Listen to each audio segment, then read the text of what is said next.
है काश के अब होश में हम आने न पाए, बस नगमे अल्ताफ भाई के गाते ही जाएं।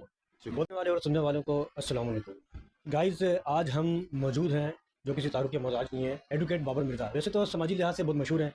तो बात करते हैं बाबर भाई। ऐसी क्या वजह है कि हमने ये देखा है कि जो एमक्यूएम के जो बहुत सारे रहनुमा थे, कारकुनान थे, वो चले गए अपनी अपनी मंजिलों में, लेकिन आपने अभी तक वो मंजिल नहीं छोड़ी।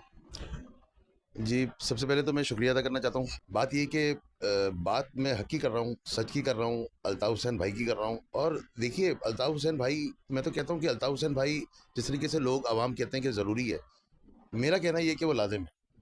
आप उनका टाइम पीरियड देख लीजिए, कराची में जिस तरीके से काम हुआ, सियासत देख लीजिए। ये मुस्तफ़ा कमाल साहब दुनिया के बड़े मायानाज़ किस्म के मेयर माने गए, लेकिन इनके पीछे जो वर्क लाइन थी, वो किसकी दी गई थी? अल्ताफ़ हुसैन भाई की दी गई थी। और मैं समझता हूँ अल्ताफ़ हुसैन भाई इतने करिश्माती पर्सनैलिटी के मालिक हैं कि वो अगर आप पे भी हाथ रख देंगे तो आप भी दुनिया के बेहतरीन मेयर्स में आपका नाम आ जाएगा। तो बात ये है कि उस बंदे की पर्सनैलिटी है और उनका विज़डम है, उनकी फ़िलॉसफ़ी है, उनकी थ्योरी है, पॉलिटिकल उनकी जो भागा-दौड़ी है, पॉलिटिकल मेहनत है, उसको सलाम। लेकिन ऐसा बज़ाहिर ऐसा लगता है कि पाबंदी इनके ऊपर से हटेगी और कराची में इनकी सियासत दोबारा से बहाल होगी जैसे पहले थी। देखिए, अल्ताफ़ भाई का जो मैटर है, जो 10 साल की पाबंदी का जिसका आपने ज़िक्र फ़रमाया है, वो अदालती पाबंदी तो एक है ही है, लेकिन बात ये कि रियासत उनसे नाराज़ है। और जिस दिन रियासत को वो मनाने में कामयाब हो जाएँगे, तो मैं समझता हूँ वो पाबंदी फिर पाबंदी नहीं रहेगी और उनको जो सियासी सर्किल है, उसमें काम करने का मौका भरपूर अंदाज़ में मिलेगा और मिलना चाहिए अल्ताफ़ भाई को मौका। तो सर वैसे अब जो वैसे तो देखे जाए तो बड़े बड़े जो रहनुमा जैसे फारूक सत्तार है, मुस्तफ़ा कमाल है और मुस्तफ़ा अजीज़ाबाद, तो चलो तो उन्हीं की शादी है अभी तक, ठीक है।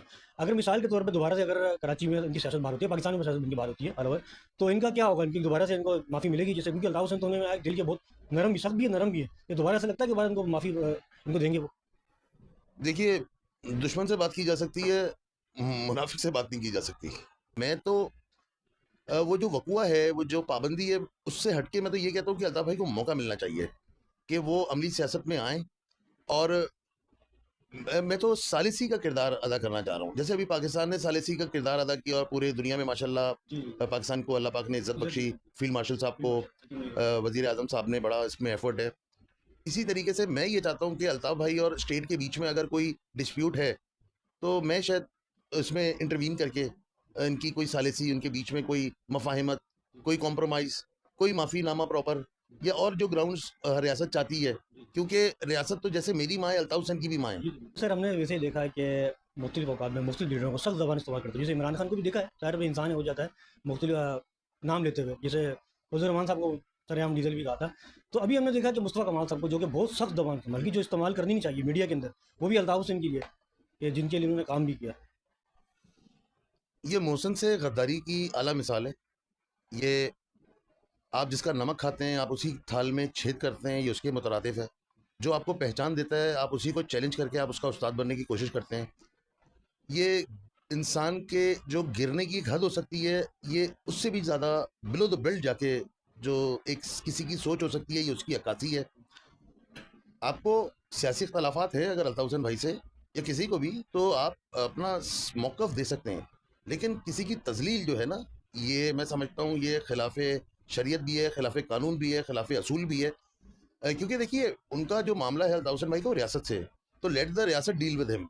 लेकिन अगर हर कोई कायदे तहरीक बनने की कोशिश करेगा और इस तरीके से गालम गुफ्तार करेगा, तो उसको मतलब अवाम जवाब देने के लिए काफ़ी है। और अल्हम्दुलिल्लाह बाबर मिर्ज़ा एडवोकेट ने हर मौके पे जवाब दिया है। जी। हम कभी पीछे नहीं हटे जवाब देने से। बहुत अच्छी बात की आपने सर। आखिरी सवाल करेंगे बस अभी, आखिरी की करके मैं आखिरी में जा रहा हूँ बार-बार। सर वैसे तो एमक्यूएम एक ही नाम है, एमक्यूएम पाकिस्तान, जो अल्ताफ़ हुसैन ने जो बानी उनकी बनाई थी। तो इन्होंने अपना नाम एमक्यूएम पाकिस्तान रख दिया जो जमात है, और उनका नाम एमक्यूएम लंदन रख दिया। इसके बारे में कुछ वज़ाहत करें? अच्छा, ये वो लोग हैं जिनको घर में दूसरी दफ़ा कोई सालन भी नहीं पूछता, समझ रहे हैं? तो इनके नाम रखने या ना चाहने से कुछ भी नहीं होता। एमक्यूएम एक ही है, अल्ताफ़ हुसैन भाई की एमक्यूएम है। वक़्ती तौर पे ये उसपे काबिज़ ज़रूर हैं, लेकिन इंशाअल्लाह वक़्त आएगा, आप देखिएगा जब कायदे तहरीक ऑन होंगे, तो ये तन-तनहा खड़े रह जाएँगे। और मैं आज आपको बहुत बड़ी स्टेटमेंट दे रहा हूँ कि एमक्यूएम पाकिस्तान का जो कारकुन है ना, वो आज भी अल्ताफ़ हुसैन का कारकुन है। व्यूअर्स भी एक बार ज़रा सुनना चाहते हैं, कि छोटा-सा गाना सुना दें मुख्तसर सा। ऐ काश के अब होश में हम आने न पाए, बस नगमे अल्ताफ भाई के गाते ही जाएं।